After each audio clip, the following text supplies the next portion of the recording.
Well, good morning, and for our first time, I'm going to try and do the newsletters with a video content as well. So it's a bit of an experiment for us, but I've done these newsletters now for nearly 20 years, and we may in fact publish some of the historical ones.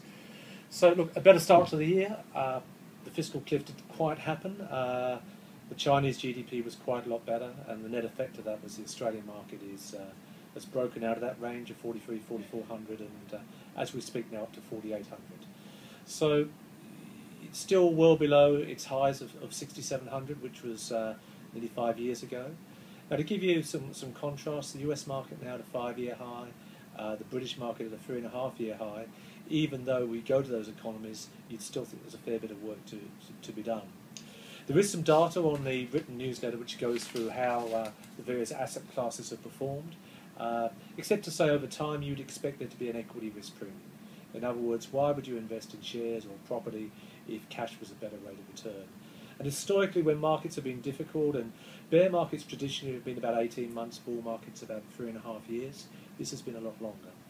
Traditionally, if things are difficult, governments drop interest rates to encourage investing, and that's exactly what you've seen around the world. A fair bit of work still to do with this. Interest rates in the US, in Europe, particularly the United Kingdom, as low as really since we've kept records, and in the case of Australia now at 22-year lows. So to be clear, these are not normal times.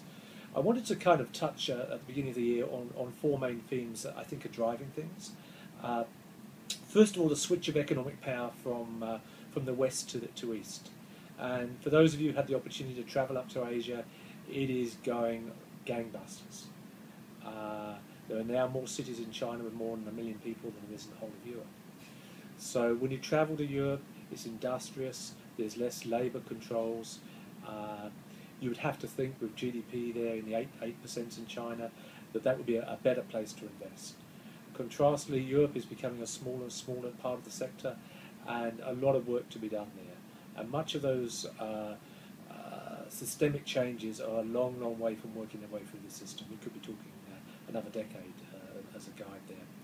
So a trend from the east to the west. Now, from a business point of view, what does that mean? You could still be listed on the NASDAQ in America, but if you had a very strong franchise in China with good businesses coming through there, that would probably be a good place to invest.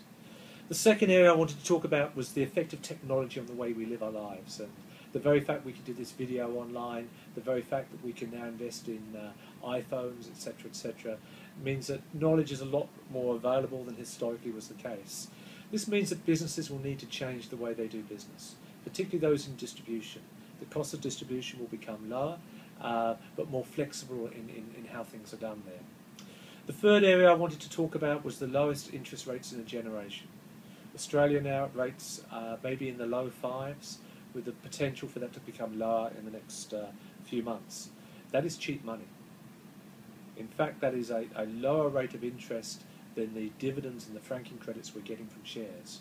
And one of the reasons you've seen a run on the bank sector with shares in companies like the CBA well up on the last few months. So CBA, as I speak, is around $64, a market capitalisation of above 100 billion. So what you'll see over time there is that you'd expect the share prices to go up, the effective dividend yield to come down there, but cash rates being so low at the moment that this would seem to be a relatively good time to consider investing in both property and in shares. It's predicated on the equity risk premium and predicated on things getting better over time. The final area, which is obviously a worry to many of us, is the high Australian dollar. That has made exporting a lot harder.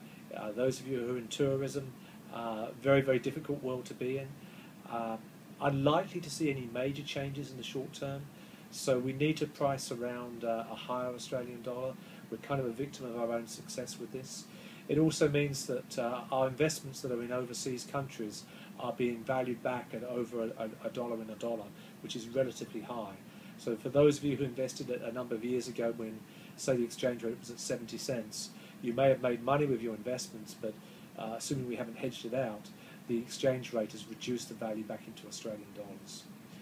The corollary of that is if the dollar does fall, Australian dollar does fall, then your international investments will, of their nature, become better then. I'll keep talking about these macro issues as we go through the year, but this is a good guide as to the main drivers that are behind things. We're continuing to work very hard on our innovation, hard on our websites, hard on our communication piece, so that you can follow us on Twitter, on Facebook, on whatever mechanism that is best for you.